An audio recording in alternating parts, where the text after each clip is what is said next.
Hey, what's up guys? Jesse Rush with Fling Got Bows, and I'm out here on a little woods hike today, and just wanted to show you guys what I'm working with here. I got my arrows, my homemade quiver, homemade ash bow, sinew backed, and I got a backpack with a few basic survival stuff, you know, just some little stuff, nothing major.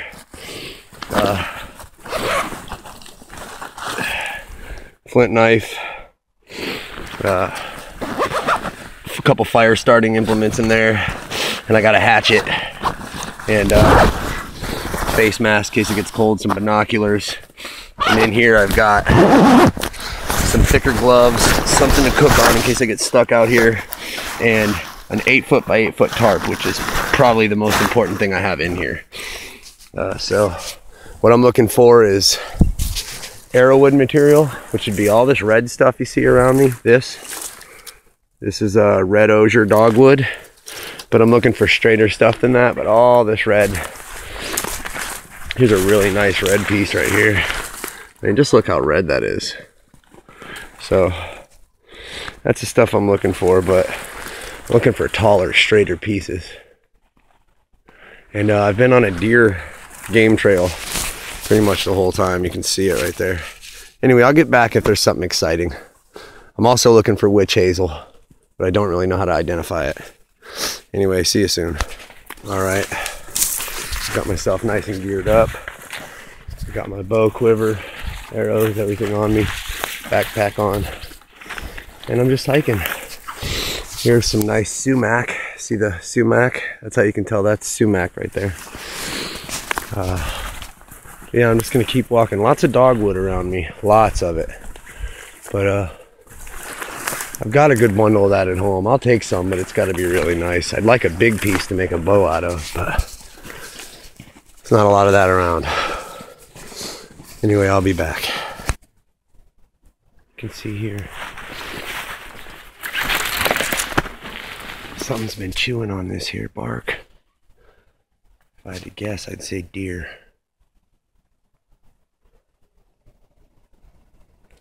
There's just lots of dogwood and stuff all around me. I'm definitely gonna go home with a bow stave today, that's for sure. Whatever this stuff is that's got this fur on it, I don't know if you can really see what I'm seeing here.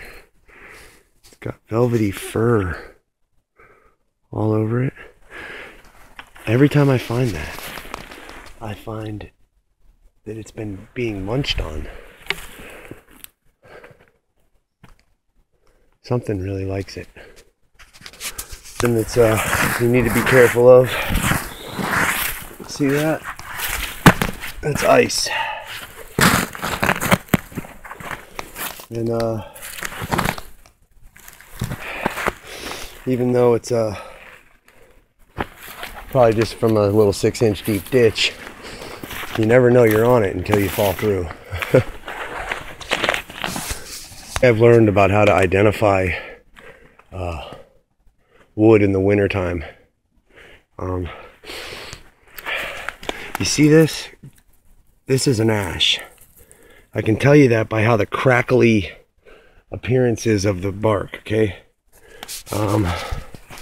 Just take a good look at that there. Let me see here.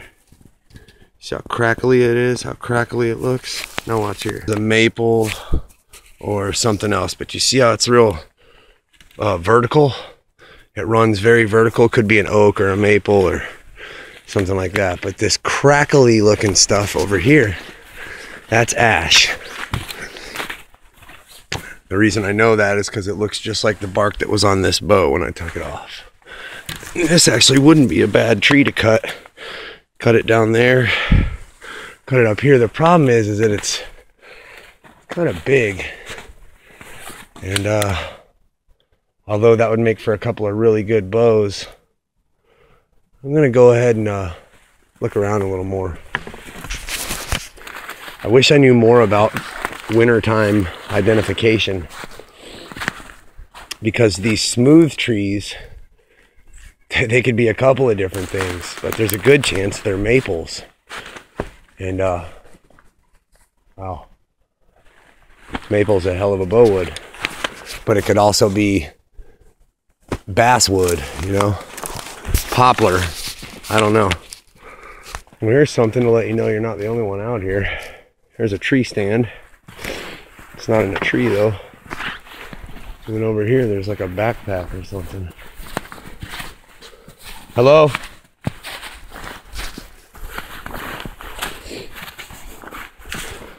There's a frozen right in the ground little seat. And over here is probably a pop-up blind. Yeah. Nothing I'm interested in though. I'm not a thief. I'm just hiking. Who would leave the stuff out here though? I don't know. So it might mean I'm on someone's property. I thought I was just off of that hill right there is a nature trail. Oh, I'll be back in a minute. See if you guys can see